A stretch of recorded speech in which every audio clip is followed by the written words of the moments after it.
আসসালামু আলাইকুম, কেমন আছেন সবাই? আমি নাসরিন ইসলাম ডেলি ব্লগ পেজ থেকে নতুন আর একটি ব্লগ নিয়ে চলে আসছি। বাহিরটা একবার দেখাই। একদম মেঘলা মেঘলা ওয়েদার, কিন্তু প্রচণ্ড গরম। রান্না বান্না সবে মাত্র শেষ করলাম। দেখেন, মনে হচ্ছে এখন বৃষ্টি হবে, আর বৃষ্টি কিন্তু অলরেডি একটুখানি হয়েছিল, কিন্তু ঠান্ডা আসে নাই, আরও বরঞ্চ গরমটা খুব বেশি বেড়ে গেছে। কয়েকদিন ধরে শরীরটা আসলে বেশ খারাপ যাচ্ছে, আর আসলে শরীর খারাপ হলেই না বোঝা যায় যে সুস্থ শরীরটা হচ্ছে আল্লাহর দেয়া নেয়ামত। সুস্থ থাকাটাই আসলে বড় ব্যাপার। রান্নাবান্না শেষ করে ফেলেছি, আর রান্নাবান্না শেষ করেই ক্যামেরাটা অন করলাম, আর সেগুলাই আপনাদের একবার দেখিয়ে দেব।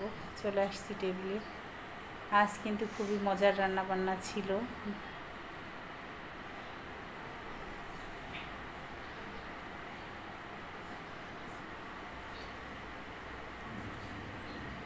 আজ হচ্ছে রান্না করলাম পুঁই শাক দিয়ে ইলিশ মাছ, আর এখানে আছে পুঁই শাক, মিষ্টি আলু, মিষ্টি কুমড়া, আর হচ্ছে ডালের বড়ি দিয়ে একটা নিরামিষ সবজি।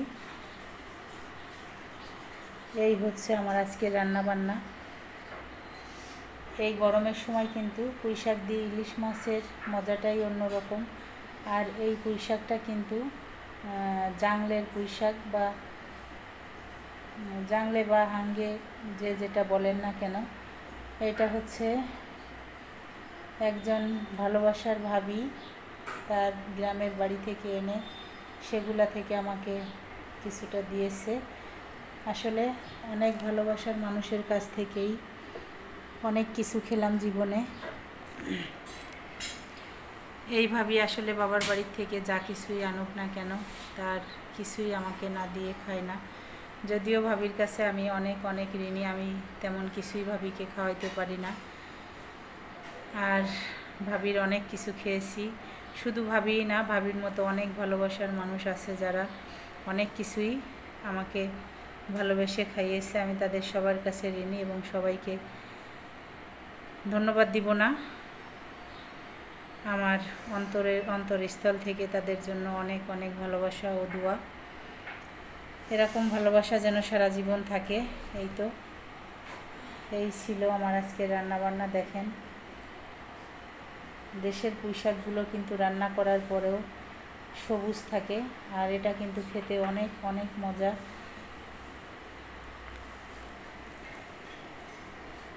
আর এই যে পুঁই শাক, মিষ্টি কুমড়া, মিষ্টি আলু, ডালের বড়ি দিয়ে সবজিটা আমার অনেক পছন্দ। আমি অনেক দিন থেকেই ভাবতেছিলাম যে এরকম একটা সবজি খাবো, কিন্তু মনের মতো পুঁই শাক পাচ্ছিলাম না ঢাকায়। আর কিনা পুঁই শাকটা সবসময় ভালো হয় না খেতে। যাই হোক, ভাবি পুঁই শাক দিয়েতে আমার পছন্দের খাবারটা আজ রান্না করলাম। আর এই হচ্ছে আমার আজকের দুপুরকার মেনু। সবাই ভালো থাকবেন, সুস্থ থাকবেন। দেখা হবে নেক্সট অন্য কোনো ব্লগে।